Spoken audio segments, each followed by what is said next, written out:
This is a series of videos in which Philip Maris interviews Dr. John Ricketts, the author of the book Exceeding the Goal: Adventures in Strategy, Information Technology, Computer Software, Technical Services, and Goldratt's Theory of Constraints.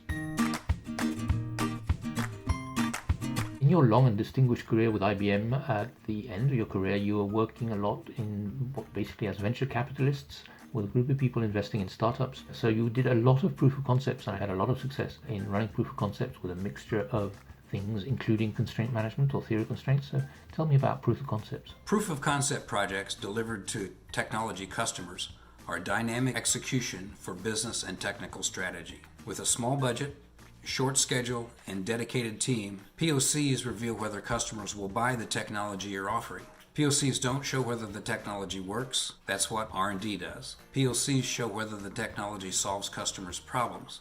That's strategy execution. Long ago, when I was on the strategy team, I built business models for new lines of business that took 5 years or more to achieve their goals. Eventually, however, we realized that that's a slow and painful way to grow the business, particularly when the market shifted or competitors reacted. What had been green fields, that is weak competition, at the outset, became brown fields, strong competition by the sunset. So the next stage in the evolution of strategy was to fund incubators for new technologies. The investment was smaller and the timelines were shorter, about a year, but proposals tended to be more of the same rather than strategic leaps.